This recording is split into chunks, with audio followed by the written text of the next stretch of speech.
नमस्ते फ्रेंड्स, स्वागत है आपको फिर से मेरे YouTube चैनल पे। दोस्तों, आज के हम इस वीडियो में one nation one subscription scheme के बारे में जो है वो चर्चा करेंगे। आपको हम इस वीडियो के माध्यम से one nation one subscription scheme क्या है इसके बारे में जो है वो हम आपको पूरा जानकारी देंगे। देखिए, जितने भी स्टूडेंट्स जो हायर स्टडीज करते हैं, जैसे कि जो स्टूडेंट पीएचडी में एडमिशन कराते हैं, पीएचडी का पढ़ाई करते हैं, तो उनको जो है वो रिसर्च पेपर की ज़रूरत होती है, आर्टिकल्स की ज़रूरत होती है, जर्नल्स की ज़रूरत होती है। तो इन सारे चीज़ों का जो है वो स्टूडेंट्स की बहुत ज़्यादा ज़रूरत होती है। तो बड़े बड़े शहरों में जो बड़े बड़े इंस्टीट्यूट होते हैं, यूनिवर्सिटीज होते हैं, तो उनके पास जो है इस जर्नल्स का, आर्टिकल्स का जो है वो एक्सेस रहता है। लेकिन जो छोटे कॉलेज हो गए, छोटे यूनिवर्सिटीज हो गए, जहाँ पे बच्चे पीएचडी कर रहे हैं, तो उनको जो है वो काफ़ी ज़्यादा दिक्कत होता है रिसर्च पेपर देखने में या फिर आर्टिकल को जो है वो पढ़ने में। वो इस कारण से, क्योंकि आप जब एक आर्टिकल पढ़ने जाइएगा, जो बड़े बड़े पब्लिशर्स होते हैं उनके अगर आप आर्टिकल पढ़ने जाइएगा तो लगभग 2000, 3000, कहीं कहीं तो 5-6 हजार का जो है वो एक आर्टिकल आपको पढ़ने को मिलेगा।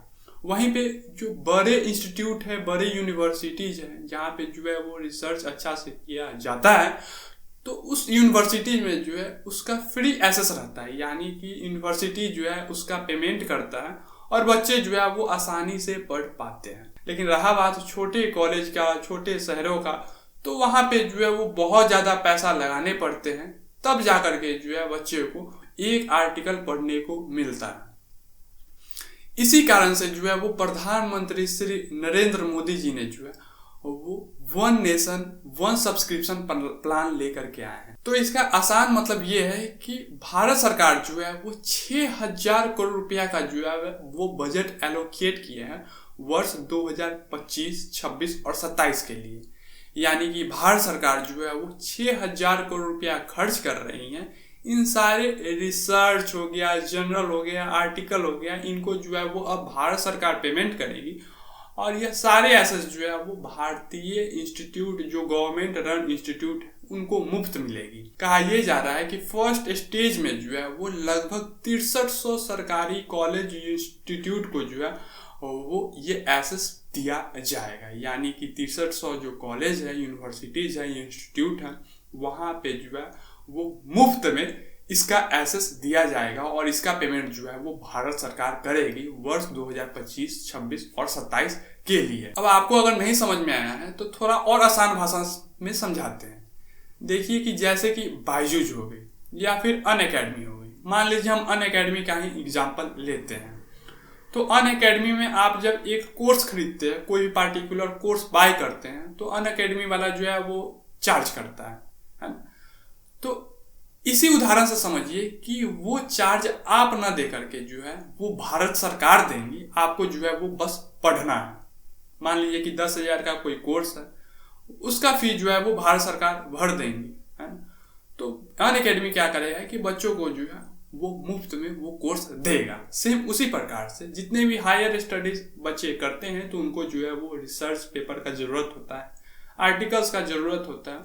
तो अगर वो एक आर्टिकल पढ़ने जाएंगे तो उन्हें जो है वो पेमेंट 2000 से लेकर के 5000, 7000 तक करना पड़ेगा। तो भारत सरकार जो है वो खुद से 6000 करोड़ रुपया जो है वो एलोकेट किए हैं और इससे जो है वो लगभग 30 अलग अलग पब्लिशर, जैसे कि Elsevier Science Direct, Taylor and Francis, Oxford University Press, ऐसे 30 बड़े बड़े पब्लिशर को जो है वो पैसा देंगे और ये सारे पब्लिशर जो है वो इन्फ्लीबनेट पे जो है वो अपना डेटाबेस शेयर कर देंगे। यानी कि आप जब इन्फ्लीबनेट सर्च करेंगे गूगल पे तो वहाँ पे जो है वो आपको एक पेज दिखाई देगा। उस पेज पे जब आप जाइएगा तो इन सारे पब्लिशर का जो है वो वहाँ पे एक्सेस दिया जाएगा। कहने का मतलब ये हो गया कि ये सारा जर्नल्स जो है, ये सारा आर्टिकल या फिर रिसर्च जो है वो इन्फ्लीबनेट वेबसाइट पे ही आपको मिलेगा, क्योंकि बड़े बड़े जितने भी पब्लिशर है जिससे भारत सरकार टाई अप कर रही है वो अपना एसेस जो है वो इन्फ्लीबनेट वेबसाइट पे ही जो है वो शेयर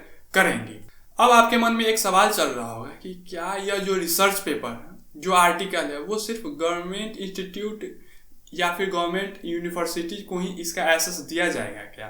तो देखिए, इसका जो है वो 3 स्टेज में जो है वो प्लानिंग किया जा रहा है। पहले स्टेज में जो है वो 6300 गवर्नमेंट इंस्टीट्यूट या फिर यूनिवर्सिटीज को जो है वो इसका एक्सेस दिया जाएगा। दूसरे स्टेज में जो है जितने भी प्राइवेट और गवर्नमेंट इंस्टीट्यूट है भारत में या फिर कॉलेज है उसको एक्सेस दिया जाएगा। और जो तीसरे स्टेज में जो है वो भारत के सारे लोगों के पास जो है इसका एक्सेस दे दिया जाएगा। तो अभी जो है यानी कि 1 जनवरी 2025 से जो है वो पहला स्टेज कंप्लीट किया जाएगा, यानी कि 1 जनवरी 2025 से 6300 सरकारी कॉलेज को, इंस्टीट्यूट को जो है इसका एक्सेस दिया जाएगा। धीरे धीरे सेकेंड स्टेज आएगा, उसमें गवर्नमेंट और प्राइवेट कॉलेज को जो है इसका एक्सेस दिया जाएगा। और जब थर्ड स्टेज आएगा उसमें जो है वो भारत के सारे लोगों को जो है यह एक्सेस दे दिया जाएगा। किसानों के लिए, स्टूडेंट्स के लिए जो बहुत बड़ा एक कार्यक्रम आज लिया गया है वो है वन नेशन वन सब्सक्रिप्शन। हम सब जानते हैं कि रिसर्च के लिए बहुत जरूरी है हाई क्वालिटी पब्लिकेशंस।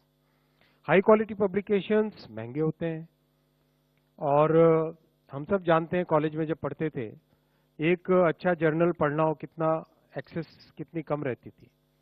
इसलिए प्रधानमंत्री जी ने इसको एक नए स्वरूप में डाला है कि क्यों ना हम सभी यूनिवर्सिटीज अपने रिसोर्सेज को पूल कर ले, कॉमन करके जितने विश्व प्रसिद्ध जर्नल हैं उन सबको खरीदें, उनका सब्सक्रिप्शन करें और उसके बाद में देश भर में जितने भी हमारे एजुकेशनल इंस्टीट्यूशंस हैं उन सब में वो उपलब्ध हो जाए। It's a very interesting thought and this has led to the 6,000 crore programme for one nation one subscription.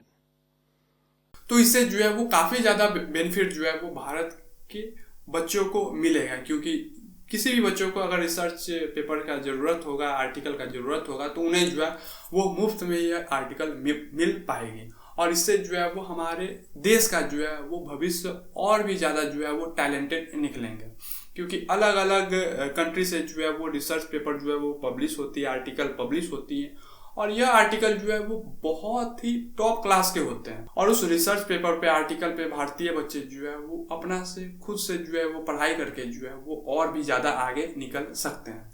अब हम अंत में आपसे एक छोटी सी रिक्वेस्ट करेंगे कि यह जो वन नेशन वन सब्सक्रिप्शन के बारे में हम आपको जानकारी दिए हैं, यह जानकारी आपको कैसे लगी? आप अपना राय जो है वो कमेंट के माध्यम से कमेंट बॉक्स में देने की कोशिश जरूर कीजिएगा। धन्यवाद।